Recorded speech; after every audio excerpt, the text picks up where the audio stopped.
Hello बच्चों।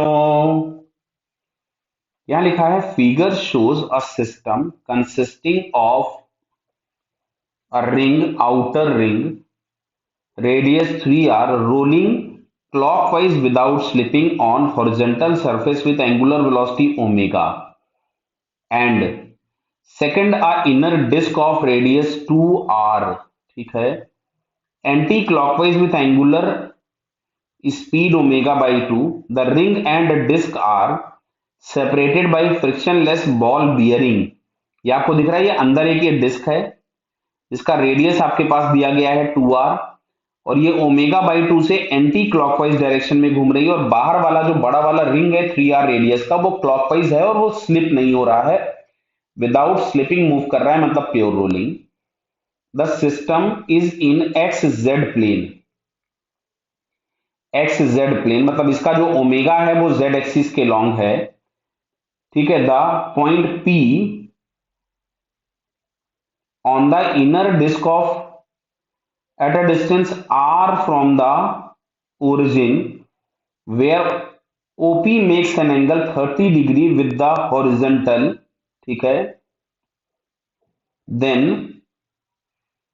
with respect to the horizontal surface, तो इसमें पूछा है पॉइंट O और P की वेलोसिटीज स्पेशली। क्लियर? तो देखो ध्यान से। तो देखो जो सेंटर की वेलोसिटी है उसका किसी भी रोटेशन से कोई फर्क नहीं पड़ेगा, केवल ये दिया गया है कि अगर ये प्योर रोलिंग कर रहा है तो बॉटम मोस्ट पॉइंट की इंस्टेंटेनियस वेलोसिटी जीरो होगी। तो जो सेंटर होगा या इसके जितने भी पॉइंट्स होंगे सभी की वेलोसिटी हम लोगों के पास होगी 3r ओमेगा। क्लियर है? ये ओमेगा से घूम रहा है, आपको दिया गया था आउटर वाला, और इसकी रेडियस दी गई है 3r। क्लियर? और ये है एक्स एक्सिस के लॉन्ग, तो 3r ओमेगा आई कैप हम लिख सकते हैं सेंटर की वेलोसिटी, जो कि हम लोगों को शायद फर्स्ट वाले ऑप्शन में दिख रहा है। तो पहला ऑप्शन तो एक करेक्ट हो गया। अब पॉइंट पी के लिए अगर हम बात करें, अब देखो ये जो 3r ओमेगा है, अब इस डिस्क में जितने भी पॉइंट होंगे सब के सब 3r ओमेगा से तो आगे जा रहे होंगे सारे, और फिर अलग अलग पॉइंट पे रोटेशन की वजह से अलग अलग इफेक्ट होगा। मतलब अगर हम पॉइंट P लिखें तो इसकी वेलोसिटी भी इस डायरेक्शन में 3r ओमेगा तो इधर है ही है। क्लियर? अब जो है वो अंदर वाले डिस्क के रोटेशन की वजह से इसके पास एक वेलोसिटी होगी जो टेंजेंशियल आपके पास आएगी, वो इस तरफ में आएगी, जो कि मिलेगी r, और इसका रोटेशन, इसके रोटेशन की स्पीड दी गई है ओमेगा बाई 2। देखिए क्या दी गई है, ओमेगा बाई 2। तो ये हम लोगों के पास मिल जाएगा r ओमेगा बाई 2। क्लियर? अब हम इसके जरा कंपोनेंट्स रिजॉल्व कर लेते हैं। तो बेटा दिख रहा है ये वाला एंगल 30 है तो ये 30 होगा, तो ये एंगल 60 हो गया। तो ये मिलेगा आपके पास r ओमेगा बाई 2 कॉस 60, मतलब r ओमेगा बाई 2 कॉस 60, मैंने 1/2 यही लिख दिया। और एक कंपोनेंट इस डायरेक्शन में इसका आएगा जो कि मिलेगा आपको r ओमेगा बाई 2 साइन 60, और साइन 60 की वैल्यू हो गई √3/2। क्लियर बेटा? तो अब मैं जरा एक बार पॉइंट P की सारी वेलोसिटीज लिख लेता हूं पहले। तो ये 3r ओमेगा आगे की तरफ में है और r ओमेगा बाई 4 पीछे की तरफ में है। क्लियर है?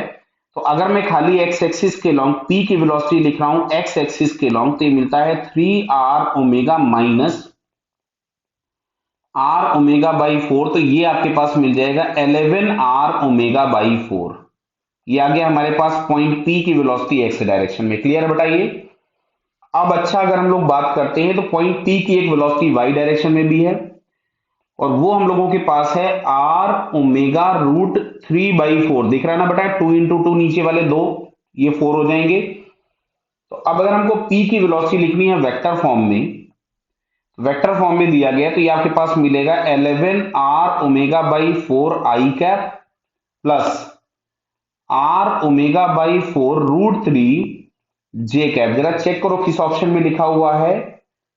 ये हम लोगों को सेकंड वाला ऑप्शन ही दिख रहा है, बराबर? यस, तो इसका सेकंड वाला आंसर भी करेक्ट हो जाएगा। तो फाइनली आपको यहाँ पे फर्स्ट और सेकंड दो ऑप्शंस करेक्ट दिखते हैं। क्लियर? ओके बेटा, ऑल द बेस्ट।